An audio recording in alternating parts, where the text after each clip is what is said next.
ብር አለኝ እግዚአብሔር ይመስገን። ተነስተልኝ ቻናል የተከታታዮች የጎፈር ሚዲያ ነው። ዛሬም እንደተለመደው በአዲስ ቪዲዮ መተናል።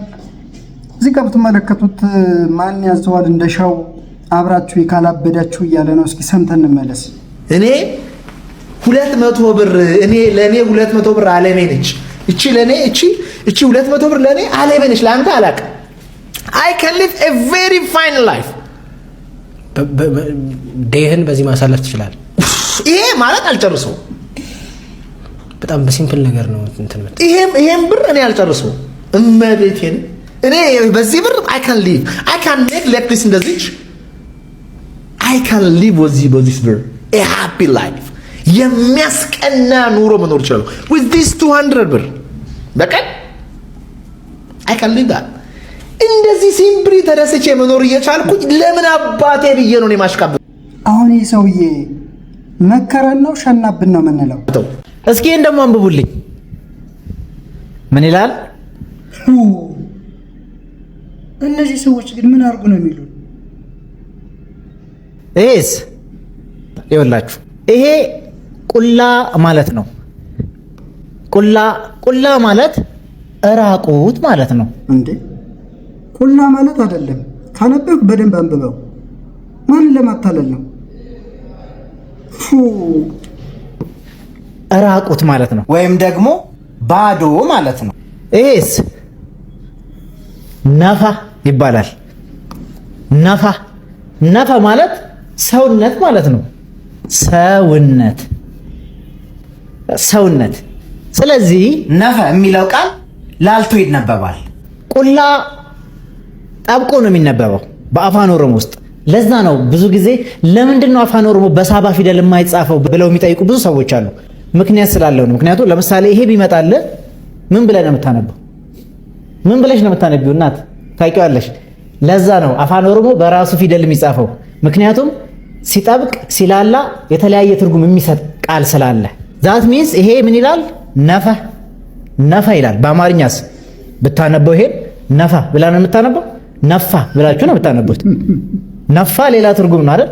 ነፋ ሲሆን ግን ሰውነት ይሆናል ማለት ነው። ስለዚህ ነፋ ቁላ ራቁት ሰውነት እንደማለት ነው። ገብቷችኋል? ይመቻቹ። ይመቻራዳልስ። ገብቶናል። ለሷ እዚህ ጋር ደግሞ እግረኛው ሚዲያ ከሚያቀርባቸው እብዶች መካከል አንዱን ይዤ መጥቻለሁ። ሰምተን እንመለስ።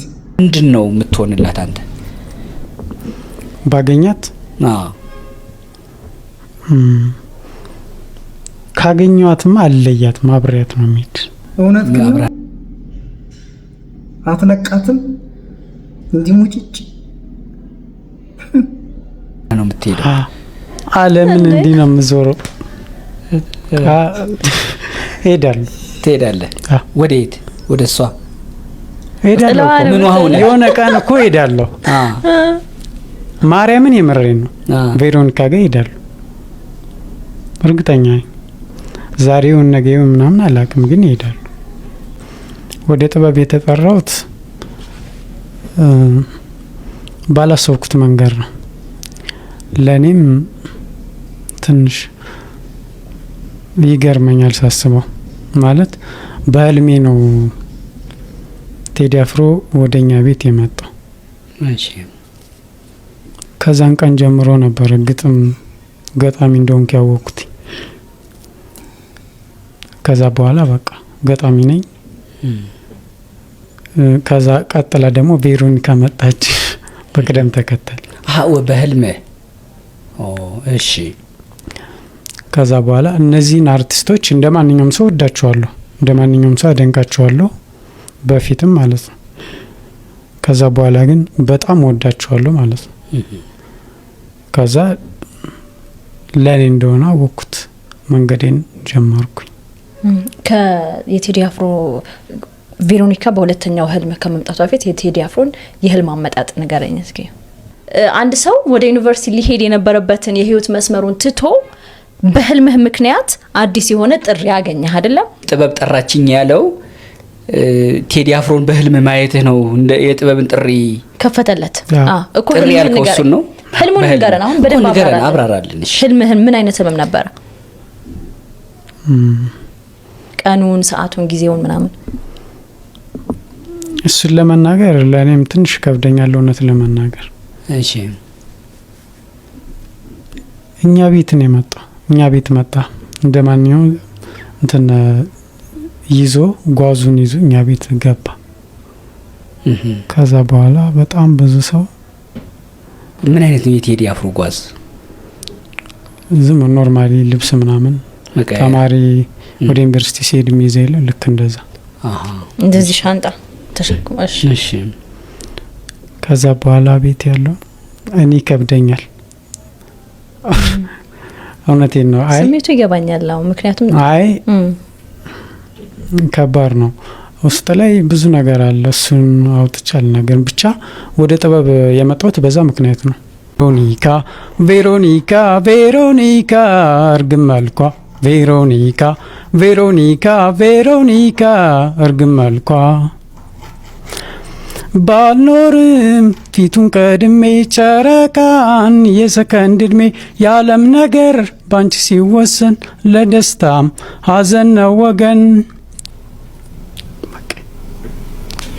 ቀጥል ግጥሙን ማያዝ ለመስማት እኮ ነው። አብሽር ኧረ አብሽር በእናትህ ቀጥል። በተስፋ ሁሉም ደስ ይብለኝ ተፈጥሮ እየገፋፋኝ አግዝፌ እንዲባልልሽ አበባ እንደው ዝም ብለሽ ሁኔታሽ እንደምድር ስተት እንዳለም የሚያስከፋ አይደለም። ቬሮኒካ እርግብ መልኳ ቬሮኒካ እርግብ መልኳ ታውቃታለህ? ቬሮኒካን በህልም ካየኸው ነገር እስኪ መጀመሪያው ስንኝ እስኪ ቬሮኒካ ሲጀምር በእይታ ዓለም ስትሰፈር በእይታ ዓለም ስትሰፈር እሺ ሲመዘን ያለንበት ምድር ብዘፍን እኔ ባንቺ ስም ለምንም ታምር አይሆንም። ለዛሬ ያቀረብኩላችሁ ቪዲዮዎች እነዚህን ይመስላሉ። በእነዚህ ቪዲዮዎች ላይ ያላችሁን ትዝብትና አስተያየት ኮሜንት ሴክሽን ላይ መስጠት ትችላላችሁ። በቀጣይ በአዲስ ቪዲዮ መለሳለሁ። ቻናሌ ላይክ እና ሰብስክራይብ ማድረግ እንዳትረሱ። እስከዛው ድረስ ይመቻችሁ።